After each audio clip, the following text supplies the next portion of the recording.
there friends, I'm Erica and welcome to my channel. Today I'm going to be doing my August wrap up. I feel really happy because number one, I read 5 books, which is quite a bit for me, plus several of them were fairly long. And number 2, I have finally triumphed over the great reading slump of 2017. Since January I've been reading, but not as much as I normally do, and then this past week I read 3 books. So yay! Yay for me! Let's get started. The first book I read this month was a Kindle ebook, and I checked it out from my library. It was called Who Thought This Was a Good Idea and Other Questions You Should Have Answers to While Working in the White House by Elisa Mastromonaco, who did a lot of stuff in the White House.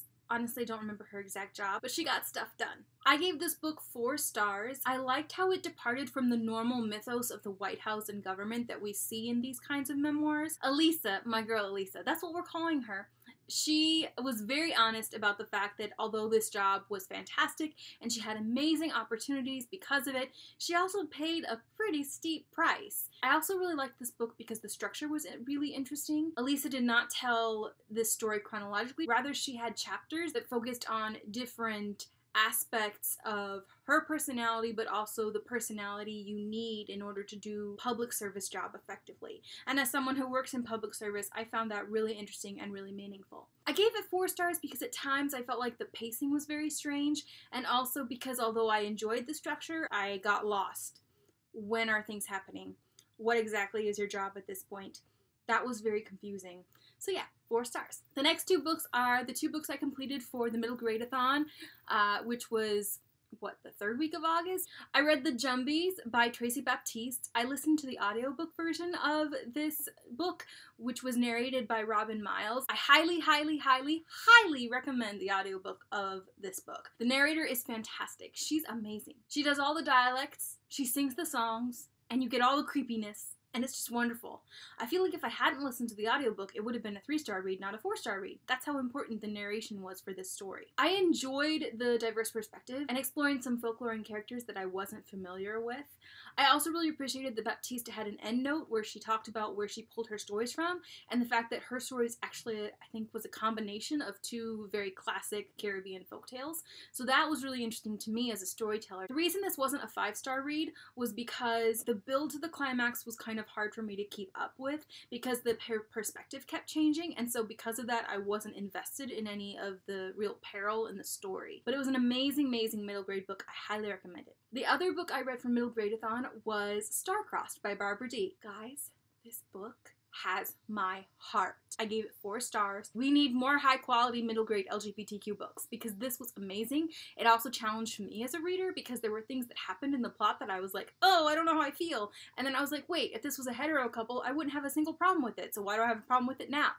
Which is amazing. That's great that this book did that. It follows our main character, Maddie. My biggest critique of this book is that the book jacket says that Maddie is 12, but she is 13. It's 13 in the book. Somebody dropped the ball there. Maddie is right at that age where everyone's in middle school starting to couple up in 8th grade, which I remember, and also remember being like, I'm not interested. Maddie gets involved with the school play, which all 8th graders are participating in, and they're doing Romeo and Juliet.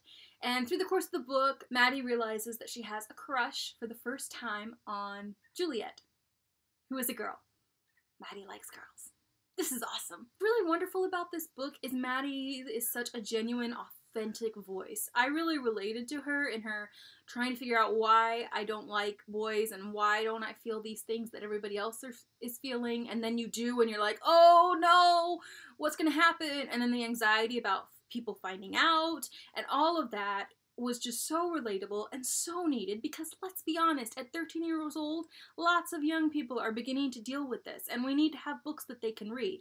This also was a great book because it was a high-low, which in library terms means that it's very high conceptually in terms of what it makes you think and consider, but the reading level was pretty low. So I think anyone, a 4th grader could read that book and get it, and an 8th grader could read that book and get it, and it's wonderful. I really hope that it gets a lot more recognition. I gave this 4 stars for 2 reasons. Spoiler alert! Spoiler alert! I'm gonna raise my hand. If you don't want spoilers, wait till I put it down. The first reason it didn't get 5 stars was because everybody outed Maddie and she never actually authentically came out herself to anyone. That is something that's really important, I think, for people to know, that you need to respect even when you know if somebody may be on the LGBTQIA spectrum, that you let them tell you and you don't force them to tell you. You can be supportive even without, like, making them feel bad for not telling you that. I understand it was authentic. I understand why the characters acted that way, but it didn't sit well with me. I would have liked at least one time where Maddie came out to one of her friends or her loved ones of her own volition and her own, like, agency. The second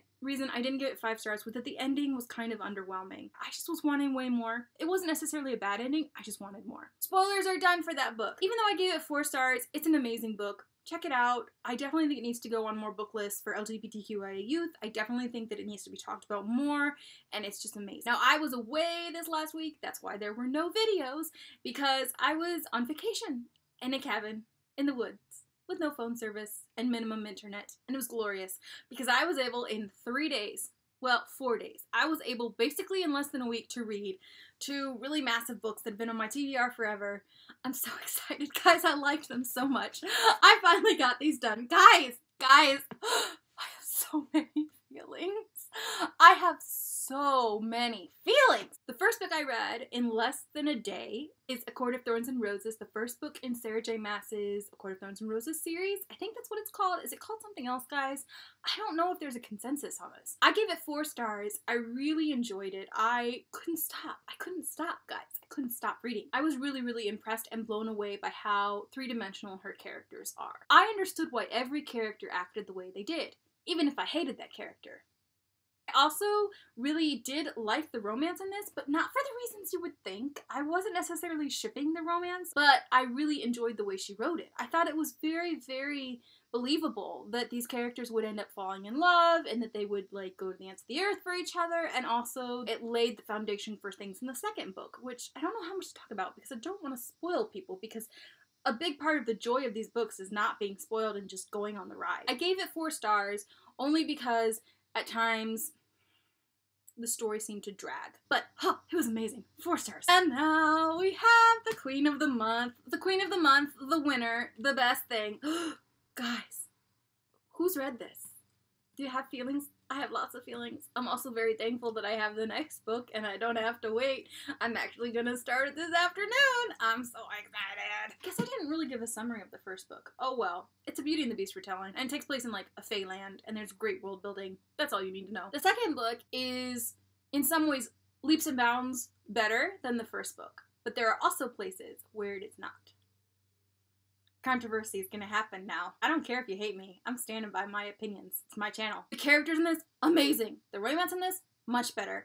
Also, I love Feyre's growth as a character. I love how things happen to her and, like, they affect her and she changes, because that's what happens in real life. We had more female characters that were more dimensional, and we got expansion on the female characters from the first book. I love Feyre's sisters. I find them fascinating. I want to know more about them. I want their story. Also, because of the ending in the book, guys, I want more of those sisters. I want more of Nestra, and I want more of Elaine, and I'm saying it, and I'm saying it loud. We need their stories. Sarah, can we have a spin-off? Can we have a spin-off series with the sisters? Please? I'll read them. I don't need to say how amazing Rhysand is. I don't need to say it.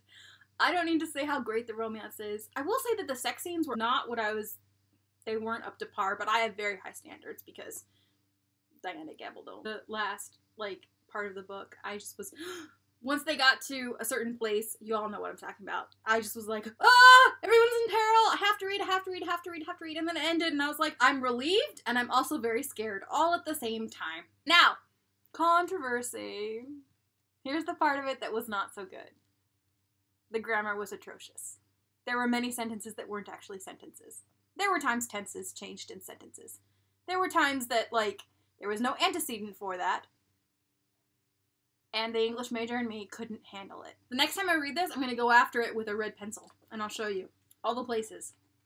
I will say something for writing style. Maas's style is very loose in terms of grammar. She really wants you to feel like you're hearing Feyre's thoughts, and thoughts aren't always in perfect grammar. But the fact of the matter is there are times where the grammar was so atrocious that I literally was like, who let this go? Who let this go? It threw me out of the story. I read lots of books with really poor grammar, but with something with this much money being thrown at it, you know the publishers published so many copies of this, you know that they promoted the hell out of this book.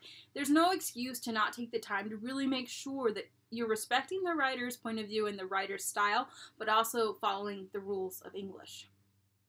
No excuse. But still 5 stars. It wasn't enough for me to take. I guess if I had to be really nitpicky, I'd say 4.99999999, but 5 stars. I really like this book, and I can't wait to read the next one, and I hope that sometime I can talk, because nobody in my circle has read these yet, and some of them I know probably won't because they're not fantasy readers.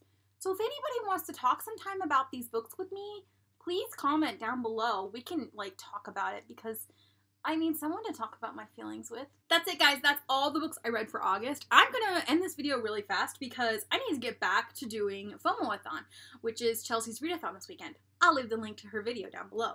Thanks for watching. If you have any comments, feel free to leave them down there. I love reading your comments. I love talking to you guys, and see you next time. Bye! So, first I read this one. I read it in less than 24 hours, A Court of Thorns and Roses by Sarah J. Maas, and I gave it 4 stars. Did I already say that? I'm so excited. I don't even know what I've said and what I have not said. Okay.